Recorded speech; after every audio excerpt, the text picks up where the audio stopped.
प्रयागराज के संगम तट पर आधी रात भगदड़ मचने से 14 लोगों की मौत और 50 से अधिक घायल हो गए। शवों से लिपटे परिजन बिलखते रहे।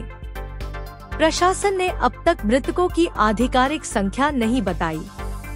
अव्यवस्था के कारण रेस्क्यू में दिक्कत हुई।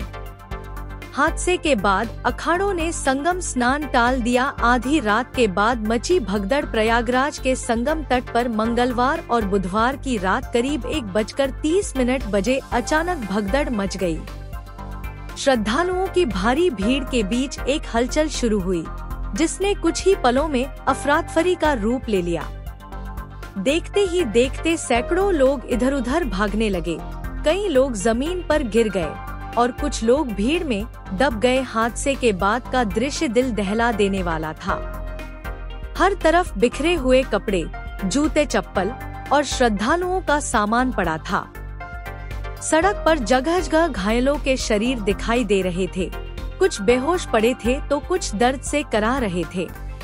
चारों ओर सिर्फ दर्द, आंसू और चीख पुकार सुनाई दे रही थी। हादसे के बाद सेना और पुलिस की टीमें तुरंत मौके पर पहुंची और रेस्क्यू ऑपरेशन शुरू किया।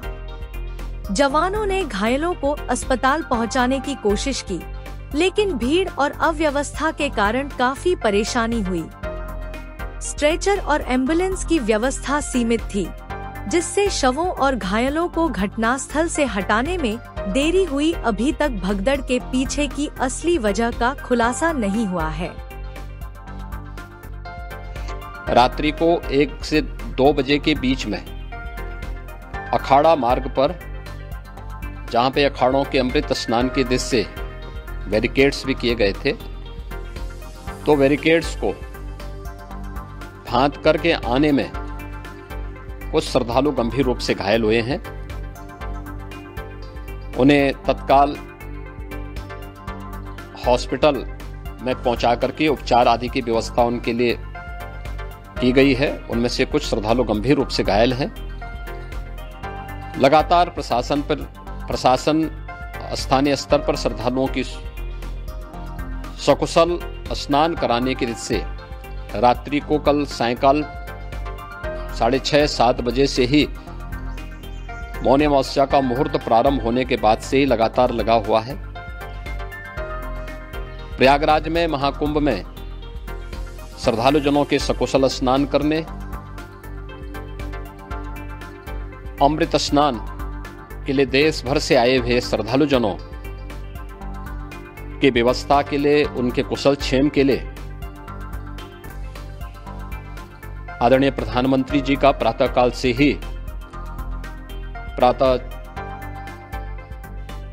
से ही उनके लगभग 4 बार प्रधानमंत्री जी ने हालचाल लिया है। कुछ लोगों का कहना है कि भीड़ अचानक अनियंत्रित हो गई, जबकि कुछ प्रत्यक्षदर्शियों ने बताया कि किसी अफवाह के चलते भगदड़ मची। कुछ श्रद्धालु पुल से कूदकर अपनी जान बचाने की कोशिश करते नजर आए। इस हादसे के बाद प्रयागराज महाकुंभ के प्रशासन पर गंभीर सवाल खड़े हो गए हैं। इतनी बड़ी भीड़ के प्रबंधन के लिए क्या पुख्ता इंतजाम थे? क्या सुरक्षा व्यवस्था में चूक हुई? प्रशासन के पास इन सवालों का कोई जवाब नहीं था। हादसे के बाद प्रशासन ने जांच के आदेश दे दिए हैं। घटना की वजह जानने के लिए उच्च स्तरीय कमेटी गठित की गई है। लेकिन बड़ा सवाल यह है कि क्या इस जांच से कुछ बदलेगा या फिर हर बार की तरह यह भी एक औपचारिकता बनकर रह जाएगी।